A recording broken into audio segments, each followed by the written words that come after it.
মাঠ জুড়ে ছড়িয়ে রাখা ভেজা ধান নাড়াচাড়া করছেন শিখা দে ও টিপু দে। রোদ না থাকলেও আশা ছাড়েননি তারা।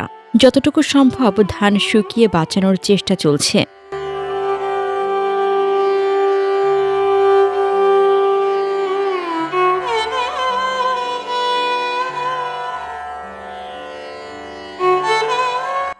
চট্টগ্রাম বোয়ালখালীর আমুচিয়া ইউনিয়নের ৬ নম্বর ওয়ার্ডের কুইরগা বিলে নিজেদের ৮০ শতক জমির পাকা ধান কেটে জমিতে রেখেছিলেন এই দুই কৃষাণী।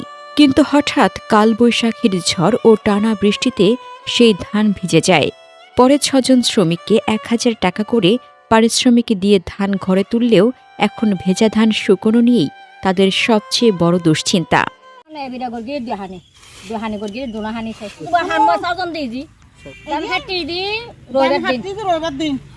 সোমবার দিনে তো বৃষ্টি হয়, এখন সোমবার দিন মাখাম্মা গিয়ে আনি বেলায় বৃষ্টির লাই আনা না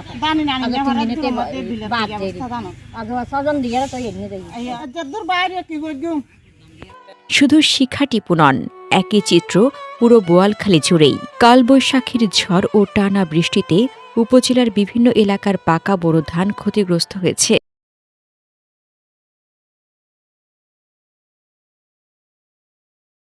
মাঠে কাটা ধান পানিতে ভিজে নষ্ট হওয়ার আশঙ্কায় দিশেহারা হয়ে পড়ছেন কৃষকেরা। আমি জমিন 2 ঘন্টা মতো চাষ করছি, দেড় কানি কাটছি।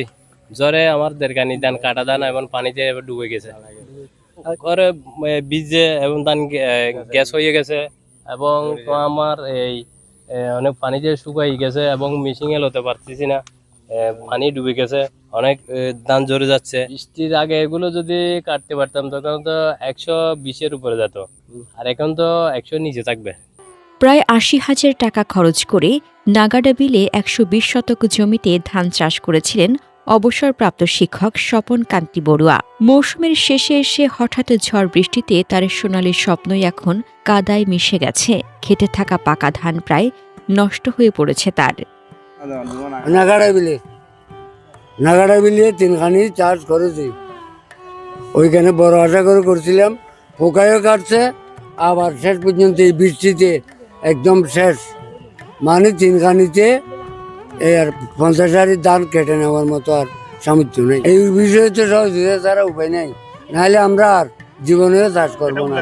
প্রধানমন্ত্রী আমাদের এই কৃষকদের প্রতি একটু সদয় দেখেন, এই পোকায় নষ্ট করছে গেল, তারপরে এই বৃষ্টিতে যা ক্ষতি হয়েছে ধানগুলো আর কেটে নেওয়ার মতো সামর্থ্য নাই।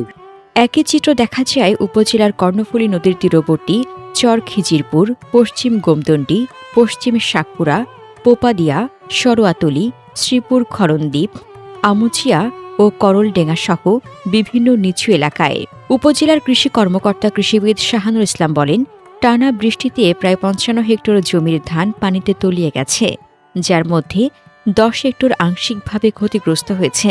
এই ভারী বৃষ্টিপাতের ফলে আমাদের মাঠ থেকে যে রিপোর্ট আসছে তার মধ্যে 10 হেক্টর জমির ধান আংশিকভাবে পানিতে ক্ষতিগ্রস্ত হয়েছে। এখনো পুরোপুরি ক্ষতির কতটুকু হবে বলা যাচ্ছে না, কারণ আগামী 2-1 দিনের মধ্যে বৃষ্টি যদি কমে যায় এই পানিটা নেমে যাবে অথবা শুকিয়ে যাবে, তখন ক্ষয়ক্ষতির পরিমাণ ভালোভাবে বলা যাবে। যার মধ্যে 10 হেক্টর আংশিকভাবে ক্ষতিগ্রস্ত হয়েছে। ক্ষতিগ্রস্তদের সরকারি সহায়তা দিলে তারা আবার ঘুরে দাঁড়াতে পারবেন বলে মনে করছেন কৃষকরা।